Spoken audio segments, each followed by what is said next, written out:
Muy buenos días, hermanos y hermanas. Gracias por estar ahí escuchando este video una vez más en esta mañana hermosa que el Señor nos ha dado.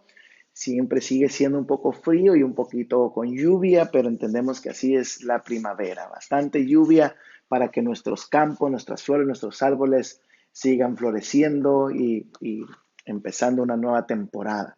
Mis hermanos, para el día de hoy estamos ya listos para leer la palabra del Señor. Recuérdense que estamos leyendo la Biblia a través de nuestro diario devocional Avivamiento 2019 y en esta herramienta pues nos dice qué capítulo leer cada día. Estamos ya en el libro de Romanos, vamos a estar leyendo hoy el capítulo número 3 de Romanos para hoy 30 de abril, último día de abril. Mis hermanos, vamos avanzando poco a poco, ya casi llegando a la mitad del año y ya vamos leyendo la palabra. Se da cuenta que cuando uno se propone hacer las cosas, lo logra. Usted lo puede hacer. Dios está con usted. Lo felicito. Ya va avanzando en la lectura bíblica y le puedo asegurar que va en un buen camino para terminar este año leyendo todo el Nuevo Testamento. Mis hermanos, entonces el capítulo 3 es una continuación de lo que Pablo está hablándole en su primera introducción, el primer tema que está incluyendo a los romanos en su carta a los romanos. Vemos cómo Pablo pues los saluda, les deja saber que él quiere estar con ellos, él quiere ir a visitarlos, tiene una gran estima por ellos y también un buen testimonio de parte de ellos.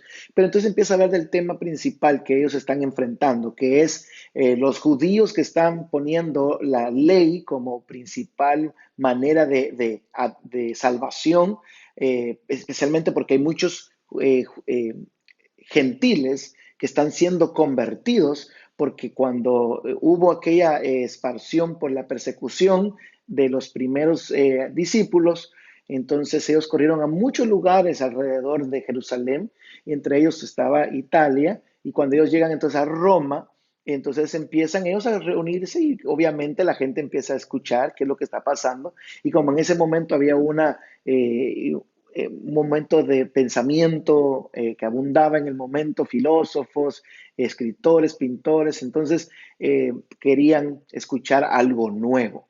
Y al escuchar algo nuevo era lo que ellos estaban enseñando.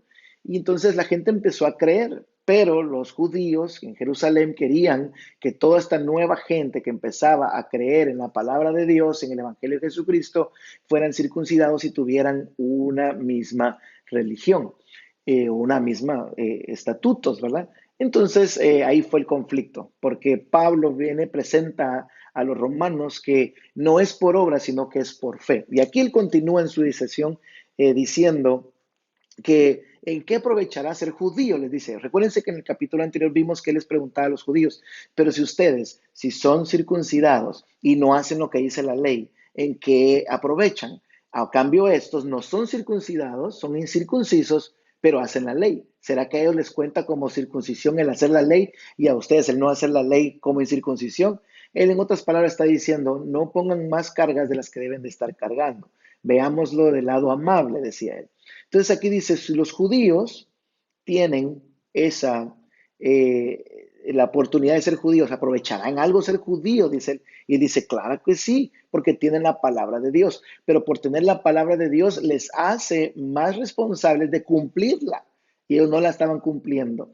Entonces continúa él diciendo más adelante que él como hombre está escribiendo y les dice, como hombre, la ley me va a mí a decir cuál es el pecado. Y eso es lo interesante, que la ley, para el que no tiene la ley y no vive bajo la ley sí le ayuda a decirle qué es lo bueno y qué es lo malo. No lo justifica para la salvación, pero sí le dice cómo librarse de lo bueno y lo malo. Ahora, el que está bajo la ley tiene que hacer como lo que está ahí, porque ya él está diciendo qué es lo bueno y qué es lo malo. Entonces, él les dice al final de este versículo, le dice, ¿y por qué no dice, por qué decimos nosotros a veces que hagamos males para que vengan bienes? En otras palabras, los que estaban siendo judíos decían, nosotros hacemos esto y por tanto nos van a ir cosas buenas a nosotros, haciendo cosas malas, tratando de ponerle a los gentiles algo que ellos no van a poder llevar y por eso no van a recibir algo bueno. Entonces ahí empieza el siguiente segmento de este capítulo que es, no hay justo ni a uno. Y él dice, ¿qué pues diremos a esto? somos mejores que ellos, nosotros los judíos, somos mejores que los gentiles. De ninguna manera, pues los hemos acusado a los judíos y a los gentiles que todos están bajo el pecado, como está escrito. O sea, ahí está, ahí ya puso ya el primer eh, eh, bloque de su pensamiento, de su pared, de lo que está preparando, lo que está tratando de explicarnos. Y él está diciendo, ok, los judíos y los gentiles, todos estamos bajo el pecado. Por eso el versículo anterior decía, no juzguemos para no caer en condenación. El único que juzga es Dios. Entonces aquí dice, todos estamos bajo el mismo pecado. Y explica aquí varios salmos. Lee el Salmo 100, el 14, el 140, el 5, bueno, varios capítulos de los salmos. Él junta aquí como en una pequeña instrucción y dice que no hay justo ni a uno, no hay quien entienda, no hay quien busque a Dios, todos se han desviado de lo que hicieron, lo hicieron inútiles, no hay quien haga lo bueno, ni siquiera hay alguno. Y ahí continúa hablando acerca de lo que es esas personas que no tienen a Dios o que se han apartado de Dios. Entonces vamos a ver que él está exponiendo y dice, bueno, ustedes por el hecho de tener la palabra no significa que ustedes son los únicos justos. Los demás pueden ser justos. ¿Y por qué no somos justos? Dice él. Porque estamos en pecado, en nuestra humanidad hay pecado, nacimos en pecado y por tanto ese pecado nos aparta de Dios. Entonces, luego continúa y dice el siguiente versículo. Dice, ya que las obras de la ley ningún ser humano será justificado delante de él, porque por medio de la ley es conocido el pecado. Entonces, tampoco está diciendo Pablo, olvídense de la ley, no hablemos de la ley, vivamos en esta justicia. Vamos a ver más adelante lo que se dice, la justicia es por medio de la fe. Entonces, no está diciendo vivamos ahora por fe nada más. No, él está diciendo la ley nos ayuda a entender lo bueno y lo malo, no la podemos desechar. Y por eso que Pablo decía, yo que soy judío, yo no vengo a desechar la ley, yo no fui a predicar un evangelio diferente. Yo fui a que se hiciera lo que está en la ley. Ahora bien, la ley no me va a justificar a mí. La que me va a justificar a mí es la salvación por medio de Jesucristo, porque eso es lo que le está predicando. Entonces entra él en el versículo 21, en la última parte del capítulo, a explicar eso. Pues, dice, pues ahora, aparte de la ley, oiga bien, dice, aparte de la ley, se ha manifestado la justicia de Jesús, de Dios, justificada, testificada por la ley y por los profetas, la justicia de Dios por medio de la fe en Jesucristo para todos los que creen en él. Y es que ahí creo que es donde él ya termina este primer segmento acerca de la justicia de Dios, acerca de ¿qué vamos a hacer con estos gentiles? ¿Los vamos a presionar a que hagan la ley y que se circunciden? ¿O vamos a crear algo nuevo separado de la ley, donde los gentiles tienen algo nuevo, una tendencia nueva? Él dice, no, en ninguna manera, todos estamos en lo mismo, todos somos pecadores, todos tenemos condenación de parte de Dios. Pero lo que nos va a librar es a ustedes que están bajo la ley, que sigan bajo la ley, y a estos judíos que hagan la ley como una base de alerta de lo bueno y de lo malo. Eso es lo que está tratando de explicar aquí Pablo.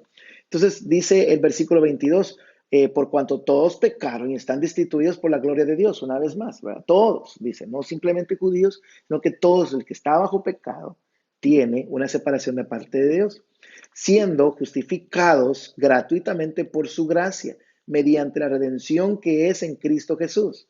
Es por la gracia del Señor Jesucristo que tenemos esa salvación. O sea, eso es lo que está tratando de explicar Pablo acá. Y entonces dice el último versículo, en conclusión, dice, ¿es Dios solamente Dios de los judíos o es solamente los gentiles? Ciertamente también es un Dios de los gentiles.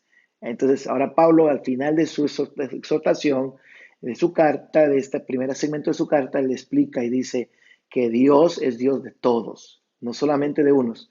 Todos los que son pecadores serán justificados por la gracia de Jesucristo. Y dice, porque Dios es uno y él justificará por la fe a los de la circuncisión y por medio de la fe a los de la incircuncisión. Y ahí creo que termina este segmento, que es Dios el que justifica. En el capítulo anterior vimos cuando él empezó diciendo, no juzguen, porque usted, ¿quién es usted para estar justificando a la gente? Usted no tiene ningún poder, por tanto, dejémoselo a Dios. Y usted, en vez de estar peleando contra esto, crea a la palabra, mire la ley, porque la ley no hay que dejarla a un lado, hay que hacerla, porque la ley nos va a librar de lo bueno y de lo malo, nos va a instruir. Pero él dice, No es por la ley, por hacerla, que ustedes van a ser salvos, sino por la fe en Jesucristo, los que son circuncidados y los que son incircuncisos. Qué hermosa la palabra del Señor. Mi versículo se encuentra ahí en el versículo 29, donde decía, ¿verdad? ¿Es Dios solamente de los judíos? Ciertamente también es de los gentiles. Vemos qué hermoso es el Señor hablándonos a nosotros, que Él es nuestro Dios. Cuando antes no teníamos pueblo, no teníamos nación, Él nos hizo su nación, nos hizo sus hijos, nos hizo herederos, coherederos con Cristo. Por tanto, hoy anímese su alma, anímese su vida. Usted es parte de ese plan perfecto de Dios. Aunque usted diga, no soy judío, no tengo la sangre judía, no soy nacionalizado judío, Dios le dice, es por mi gracia, es por mi amor que yo te he hecho mi nación también. Por tanto, anímese, no se sienta solo, no se sienta desamparado, porque hay una esperanza de vida para nosotros, de vida eterna. Y recuérdense, la palabra del Señor aquí nos está tratando de decir que todos los judíos en ese momento y los gentiles en ese momento, todos tenían el mismo pecado, pero ninguno de los dos podía decir esto es mío o soy más que aquel, porque el mismo Dios era de los dos y era por la fe que podíamos venir todos juntos en el mismo pueblo. Así, mis hermanos, espero que hayan entendido un poquito. No es mi deseo que entiendan usted o explicarle yo tanto, es simplemente dar un pequeño ejemplo, un pequeño eh, sumario de lo que está hablando ese capítulo para que usted tenga un mejor entendimiento. Yo sé que Dios le va a ayudar a entenderlo y Dios le va a ayudar a recibir ese versículo que usted necesita en ese día cuando la lea. Que el Señor les bendiga, que no pase este día sin usted terminar de leer la Biblia, siga leyéndola porque va a ser gran bendición para ustedes. Que pasen un feliz día, que Dios les bendiga.